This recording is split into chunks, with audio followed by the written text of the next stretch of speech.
We chatted for a few more minutes, but the smiles on my husband and mother-in-law's faces slowly disappeared. "Laura, are you okay?" my husband asked, his tone shifting. "What?" I replied, caught off guard. "Never mind," I added quickly, brushing it off. But I could sense my husband's impatience. It felt like he was up to something.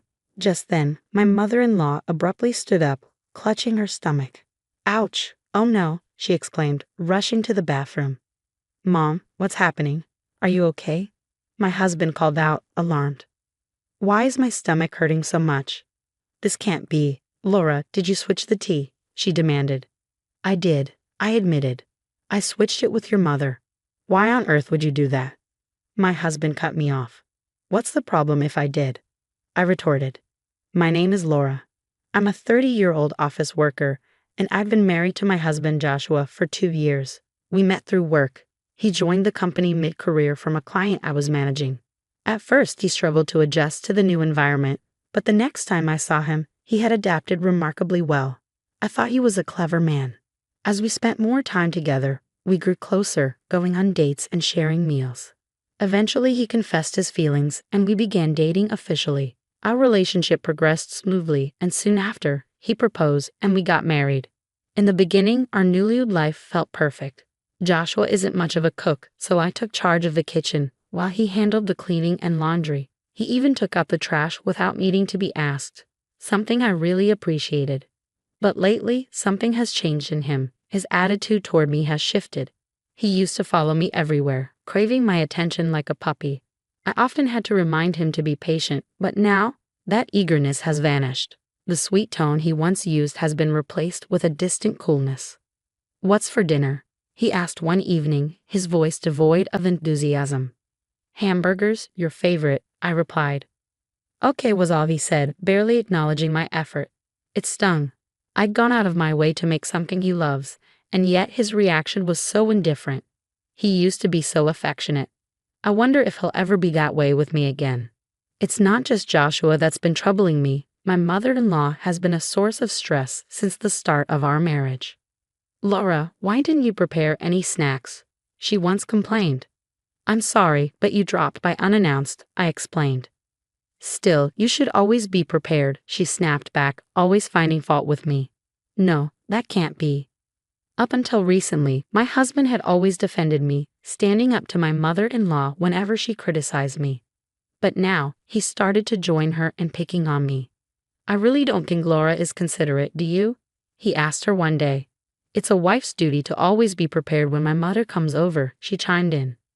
"If you keep this up, you never know when I might leave you," he added, threatening divorce in a way that felt so unlike him. His change in behavior left me feeling hurt and confused. I still wanted to believe in him, but sadness weighed heavily on me. Then, one weekend, something strange happened. My mother-in-law came to visit, bringing with her an expensive-looking tea and some sweets. She seemed unusually cheerful as she offered them to me. "I went out of my way to find the finest tea today. Let's enjoy it together," she said with an unusually warm smile. There was something off about her sudden kindness, but I couldn't quite figure out what. My husband then offered to make the tea himself, which was odd given that he'd been so demanding of me lately. "Thank you, Mother. I'll make the tea today," he said, surprising me. Usually, he would have ordered me to hurry up and prepare the table for his mother. So why was he being so nice today? I couldn't shake the uneasy feeling growing inside me.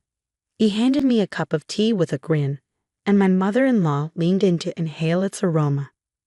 "Wow, it smells amazing," she said, her nose almost touching the cup. I hesitated and sniffed my tea. It smelled like regular tea, but something seemed off. There were tiny bubbles floating on the surface, definitely not normal. This isn't right, I thought. I shouldn't drink this. But what can I do? How can I swap this tea without them noticing? Then an idea struck me. "Mother-in-law, your favorite Korean singer was on a music show the other night. I recorded it for you if you'd like to watch." Her eyes lit up. "Oh, really? I'd love to see it. I'll watch it right away." As she reached for the remote control, I turned to my husband. "Didn't you prepare any snacks? You made the tea, but forgot the snacks." He bristled at the suggestion. He hated being told he overlooked something. "I was just about to do that," he muttered, heading to the kitchen to grab plates and snacks. Seizing the opportunity, I quickly swapped my tea with my mother-in-law's. They returned to the table, none the wiser. "Well, let's enjoy this fine tea, shall we?" my mother-in-law said, lifting her cup. "Yes, it's a special one," my husband added. They both sipped their tea, eyes fixed on me as I cautiously tasted mine. "It definitely has a different flavor," I remarked. My husband and mother-in-law exchanged knowing grins. "I know, right? It's unique," she said, laughing. "Yeah, it's delicious," my husband added, their laughter filling the room. They seemed so pleased with themselves, clearly expecting a reaction from me.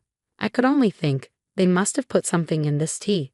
But I smiled and said, "Yes, it's very good," before finishing my cup. Their grins remained, but as the minutes passed, their smiles began to wane. "Laura, are you feeling okay?" my husband asked, his tone more urgent now. "What?" I responded, feigning ignorance. "Nothing, never mind," I said, watching his impatience grow.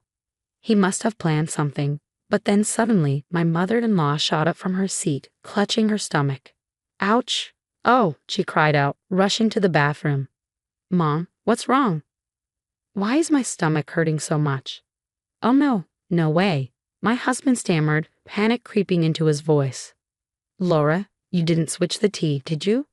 "I switched mine with your mother's," I said, watching the color drain from my husband's face. "What? Why would you do that?" he asked, panic evident in his voice. "Why not? Was there something wrong with the tea you served me? Does that mean you put something harmful in it?" He stammered, "No, it's just that." "Tell me the truth, or you won't be able to handle what's happening to your mother right now. This could be serious." Realizing he had no other choice, he confessed, "I put a large amount of powdered laxative in your tea." My eyes widened in shock. "Are you out of your mind?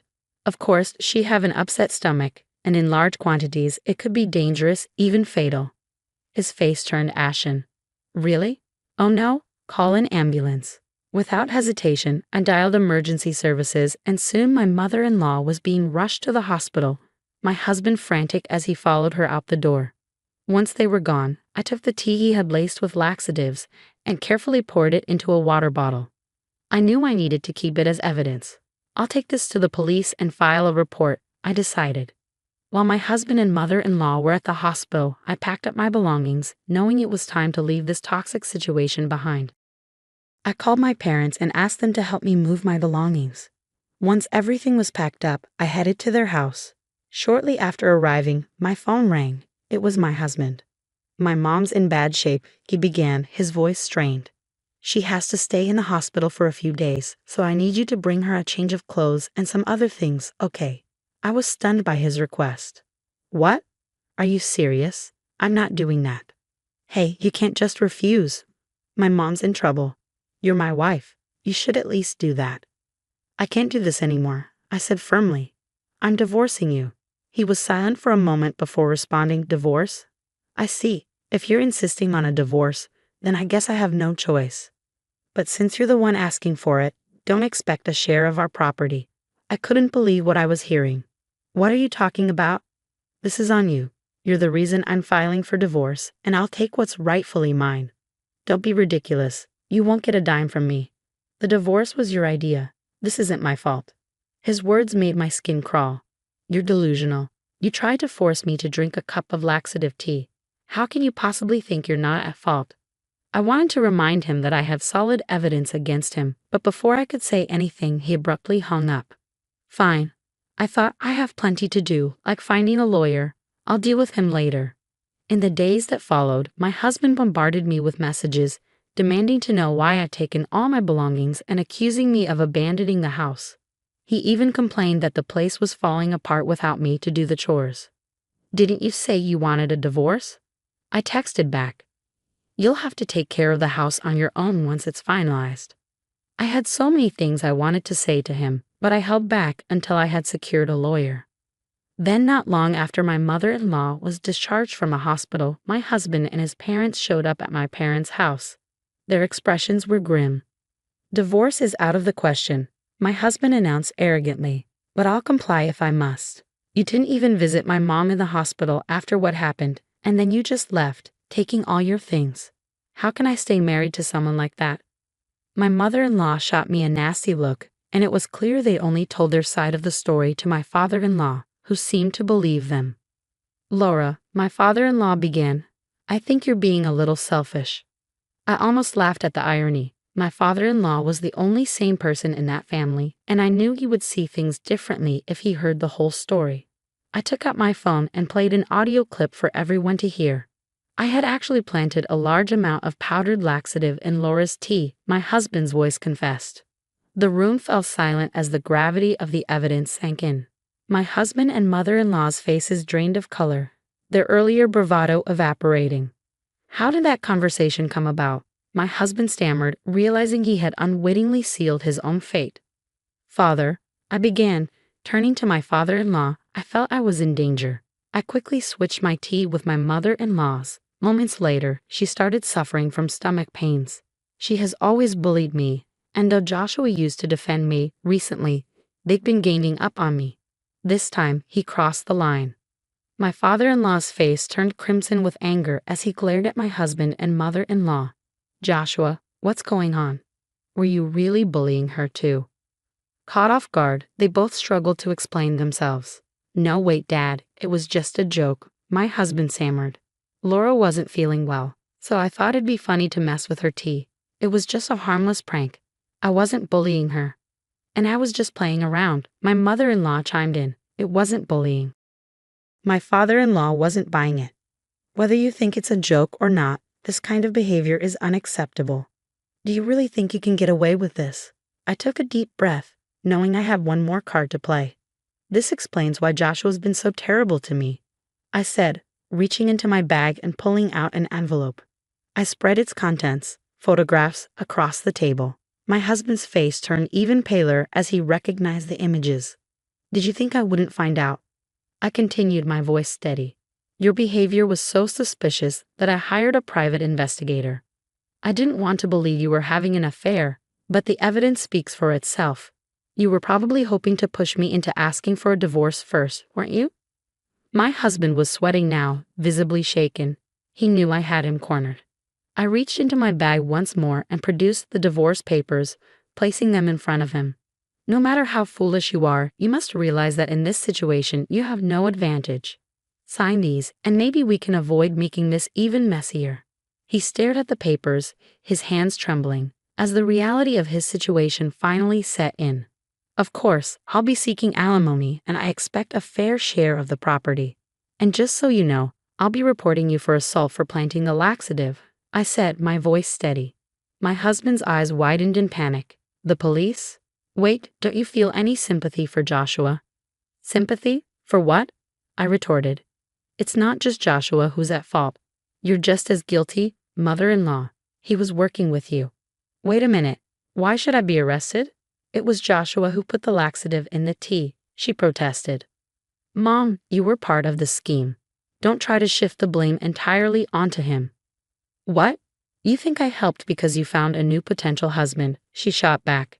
As my husband and mother-in-law began arguing, neither willing to take responsibility, my father-in-law finally had enough. Enough, he bellowed. You both committed a crime. Take responsibility for your actions, and Joshua, you need to own up to the affair. You're to pay Laura the alimony she deserves, and she will get her share of the property. The force of my father-in-law's anger left my husband and mother-in-law stunned. I was relieved he stepped in because my own father was on the verge of losing his temper as well. Let's handle the rest through the lawyers, I said. Get these divorce papers signed immediately. My husband hesitated, but after another round of yelling from my father-in-law, he begrudgingly signed the documents. I'm truly sorry for the trouble my son and my wife have caused you, my father-in-law said, offering his apology as he took my husband and mother-in-law home. With the divorce finalized, I moved forward with my legal actions. I filed for alimony against my ex-husband and his affair partner, receiving $30,000 from each. I also reported my ex-husband and mother-in-law for assault, submitting the audio recording and the tea as evidence. Both were arrested and fined. In an unexpected turn, my ex-father-in-law, repulsed by the chaos caused by my ex-mother-in-law, asked for a divorce from her. She ended up having to fend for herself, working part-time at a low-paying job to cover the fines. As for my ex-husband, his affair partner was furious with him for lying and causing so much trouble. After a heated confrontation, she demanded alimony. He ended up borrowing money from a consumer loan to pay her off in one lump sum. Soon after, she disappeared, leaving him with a massive debt. In the end, my ex-husband found himself abandoned by both me and his affair partner, burdened with debt and facing the consequences of his actions. It was a fitting outcome for his betrayal. On the bright side, I achieved what I set out to do. I secured my fair share of the property and am now living comfortably on my own in a new apartment. I've been working hard and recently received a well-deserved promotion. To celebrate, I'm planning a trip with friends or perhaps with my parents. It's important to remember that intentionally poisoning someone's tea with laxatives is a serious crime, not a prank. My husband and mother-in-law's actions were far from harmless, and they deserve to face the consequences for their actions. Thankfully, my father-in-law proved to be a decent person who understood my situation, which was a small comfort amidst the chaos. Despite the disaster that unfolded, I'm hopeful for the future. I'm looking forward to finding someone who truly appreciates and respects me. For now, I'm focusing on enjoying my newfound independence and the positive changes in my life.